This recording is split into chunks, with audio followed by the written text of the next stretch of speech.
What's that? That's a clean note.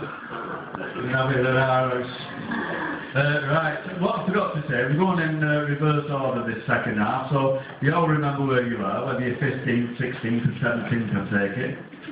I will give you a prompt, which means the very first song, you're going to just see him, but he's back, and the end.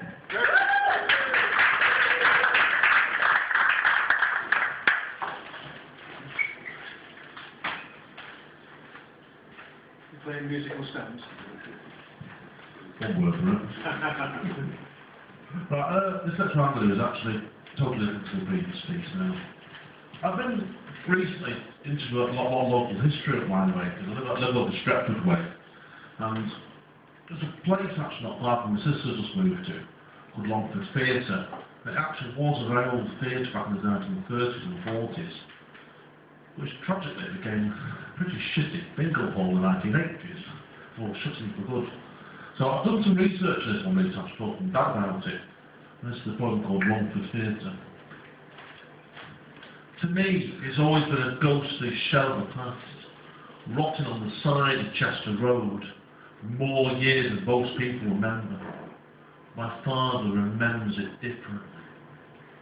He remembers it as a high-class place, which featured shows by the Halley Orchestra when they got bombed out of Manchester in the Second World War. I only remember it as a run-down bingo hall with assistants that are clearly more interested in polishing their fingernails and working there. My father remembers it differently. He remembers being told when he was a child the building was among the first in Britain to be illuminated by neon tube lighting. He remembers being told the foyer was floored in velveteen marble, and an auditorium that was decorated in tangerine, a still blue art deco, and still list off with pride. The major stars he was told performed there during their Sunday matinee shows just after the war. He remembers the internal decorating being done by Holdings of Brook Bar. It included in the centrepiece 2 huge murals that are on either side of the main stage, one of which was stated in colourful letters, music and dance, and the other, in complete contrast from the other, comedy and drama. He remembers being told it was opened on the 12th of October 1936 by the Mayor of Stretford, Alderman Albert Smith, and his father going to watch the first film ever screened there, Tudor Rose, which starred Nova Pilbeam.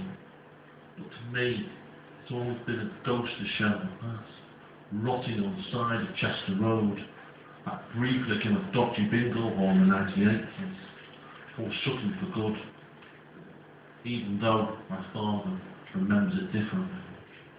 Cheers.